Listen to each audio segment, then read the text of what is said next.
கொடுக்கப்பட்டிருக்கிறது. இந்த ஸ்தோவான் யார்? அவர் ஏன் கொல்லப்பட்டார்? எதற்காக அவர்கள் மீது பொய் குற்றம் சுமத்தி ஊருக்கு வெளியே கொண்டு போய் அவரை கல்லாலே எறிந்து கொண்டார்கள் என்று இன்றைய முதல் வாசகம் மிக தெளிவாக கூறும். அதிலே மிகவும் சிறப்பாக நாம் கவனிக்கப்பட வேண்டியது, அவர் கடவுள் சார்பாக நின்று கொண்டிருந்தார். கடவுளுடைய வார்த்தையை மக்களுக்கு அறிவித்தார். தூய ஆவியானவருடைய வல்லமை அவர் மீது இறங்கியதால் அவர் கேட்ட கேள்விக்கு யாராலும் பதில் சொல்ல முடியும், மற்றவருடைய பதிலுக்கும் அழகான பதிலை அவர் சொல்லிக் கொண்டிருந்தார்.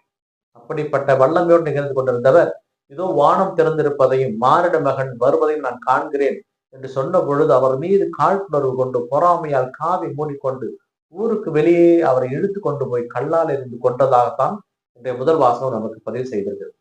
பிரியமானவர்களே, அதுல இறுதி வார்த்தை சவுல் என்ற ஒரு இளைஞரிடம் அவரை ஒப்படைத்ததார். அந்த சவுல் என்பது யார் நமக்கு தெரியும். பிற்காலத்திலே பவுலாக மாறியவர், இயேசு கிறிஸ்தனுடைய உண்மை சிறனாக மாறி உலகெங்கும் நற்செய்தி அறிவித்தவர்.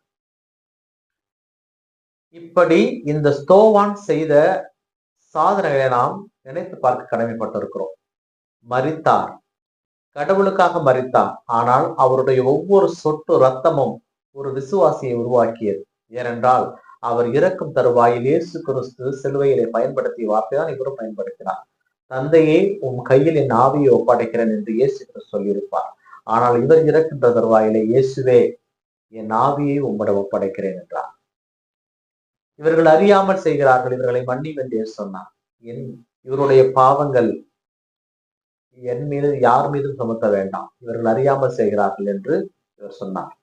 இந்த ஸ்தோவான் நமக்கு சொல்கின்ற பாடம், இறைவனை ஏற்றுக்கொண்டு இறைவனுக்காக வாழ்கிறார். அவரை பார்த்து ஒருவேளை இந்த சவுல் என்பவர் யார் அந்த இயேசு கிறிஸ்து கூட என்று எண்ணி இருக்கலாம்.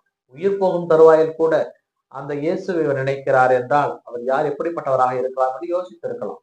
இது இயேசு கிறிஸ்து அவரை ஆட்கொண்ட பொழுது முற்றிலுமாக மனம் மாறினார். பிரியமானவர்களே, நற்செய்தி வாசகத்திலே லூக்கா நற்செய்தியை நாம் பார்ப்போம் என்றால், எச்சரிக்கையாக இருங்கள், என்னை நீங்கள் ஏற்றுக்கொண்டீர்கள் என்பதற்காக உங்கள் மீது பழி சுமத்துவார்கள், உங்களை ஆளுநரிடம் கொண்டு போய் நிறுத்துவார்கள்.